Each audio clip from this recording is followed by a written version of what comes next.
noite, meu querido aluno. Quarto período do curso de Processos Gerenciais. Vamos dar continuidade à nossa disciplina Gestão no Terceiro Setor. Falando agora sobre cooperativismo. Será que as demandas que ensejaram o movimento cooperativista são diferentes das demandas sociais que levam os grupos a formar uma organização não governamental?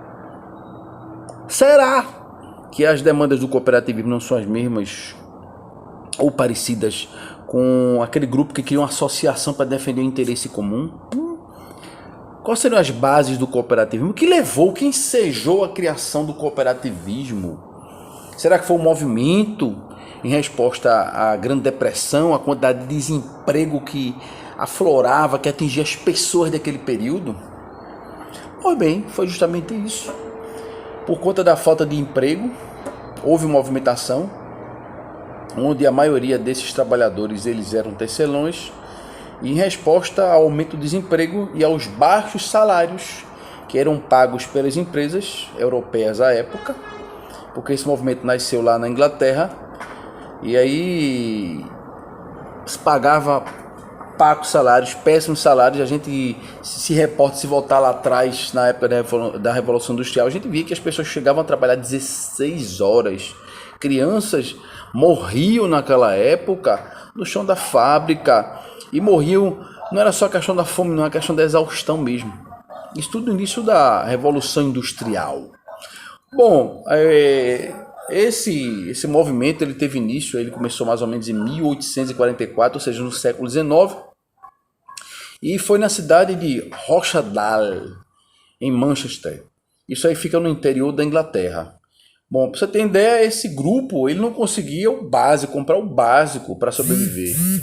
Então, para comprar mercadoria na região era uma coisa complicadíssima. Então aí foi um grupo de 28 pessoas, 28 trabalhadores, 27 deles eram homens e uma mulher no meio. Eu acho que quem teve essa ideia é a mulher sempre tem ideia brilhante. E aí eles se uniram para montar o seu próprio armazém. A ideia era uma proposta simples pra caramba, mas era engenhosa. A ideia era comprar alimentos em grande quantidade para conseguir preços melhores, porque era difícil, na verdade, você conseguir ter o acesso. Então, se juntando, cada um juntando o seu dinheiro, a proximidade gera calor, eles conseguiriam comprar uma quantidade maior de alimento e aí conseguir continuar sobrevivendo. E aí tudo que fosse adquirido, ele seria dividido igualmente, de maneira igualitária, entre todos os componentes do grupo. Então aí nascia a Sociedade dos Probos de Rochdale, que foi a primeira cooperativa moderna. E essa cooperativa, ela foi quem abriu as portas, e aí pautada, obviamente, por valores e princípios morais, considerados até hoje como a base do cooperativismo.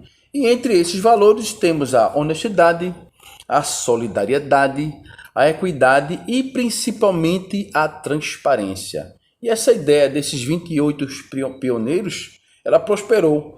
E só para vocês terem ideia, 4 anos após a criação, a cooperativa ela já contava com 140 membros. E 12 anos depois, lá em torno de 1856, chegou a 3.450 sócios, com um capital social que pulou de 28 libras para 152 libras. Dinheiro pra caramba!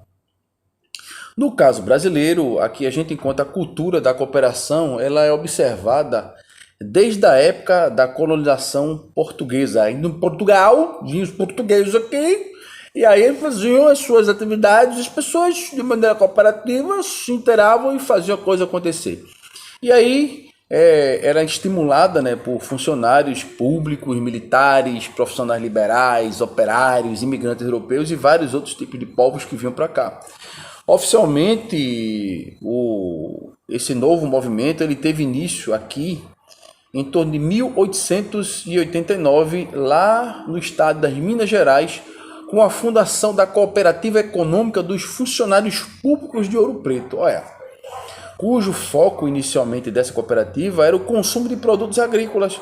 Se você for parar para analisar, acho que era bem parecido com o primeiro movimento, porque as pessoas se uniam para poder comprar mais e distribuir esses insumos agrícolas, até para diminuir os custos. Se a gente for parar para analisar hoje, muitas empresas elas fazem consórcio para comprar em larga escala uma grande quantidade de produtos e ratear, obviamente, essa quantitativa, e o custo operacional, seja com impostos, ou com aquisição, com a logística, o transporte, ele diluído por um grupo maior, consequentemente ele vai ficar mais barato para cada um deles. Então, depois dessa cooperativa lá em Minas Gerais, surgiram outras cooperativas também lá em Minas Gerais, e também nos outros estados, aqui principalmente aqui em Pernambuco, Rio de Janeiro, São Paulo e Rio Grande do Sul. Só para você ter ideia, a cooperativa, a mais antiga ainda em atividade, ela é de 1902 e foi criada por um padre suíço, Theodor Amistad. Ele fundou a primeira cooperativa de crédito no Brasil, a Sicredi Pioneira, que continua até hoje em atividade. Ela tem uma sede lá em Nova Petrópolis, no Rio Grande do Sul, e essa cooperativa ela foi a solução encontrada pelo padre para melhorar a vida dos moradores daquele município que até então não contavam com nenhum tipo de banco.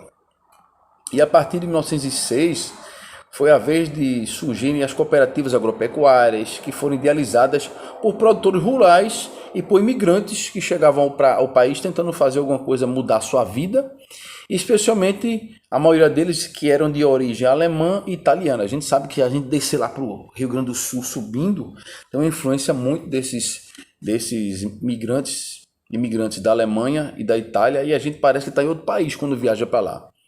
E no caso desses brasileiros de coração, eles trouxeram de seus países de origem uma bagagem cultural muito forte que influencia até hoje.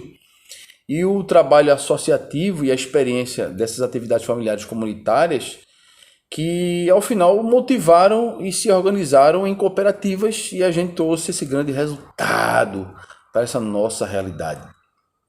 Só para vocês terem ideia, o marco histórico foi em 2 de dezembro de 1969. E aí foi quando o cooperativismo ele ganhou sua própria entidade de representação. E foi naquele dia que foi criada a Organização das Cooperativas Brasileiras, a OCB. E no ano seguinte, a entidade ela foi registrada no cartório. Aí nascia, de maneira formal, aquela que é a única representante e defensora dos interesses do cooperativismo nacional. É uma sociedade civil, sem fins lucrativos, e que tem a sua neutralidade política e religiosa, ou seja, não recebe influência de ninguém. E aí deve estar dando para ouvir o barulho dos cachorros da vizinha, deve estar tudo com fome. Bom, deve estar passando uma vaca, um cachorro aí, ou outro cachorro, ou sei lá, um preá, uma vaca, um cavalo, o que for.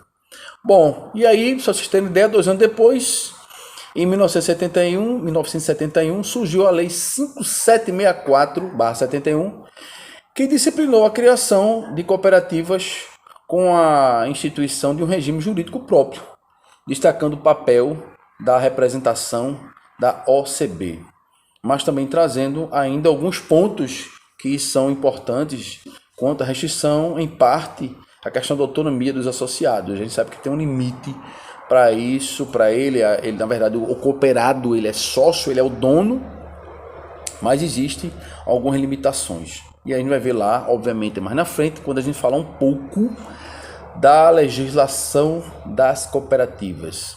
Com relação ao reconhecimento internacional, em 1995, o cooperativismo brasileiro ele ganhou um reconhecimento internacional através do Roberto Rodrigues, que ele foi ex-presidente da Organização das Cooperativas Brasileiras, que foi eleito o pioneiro não europeu a presidir a Aliança Cooperativista Internacional, ACI. Veja que legal você ter um brasileiro nesse destaque, não tem preço, né?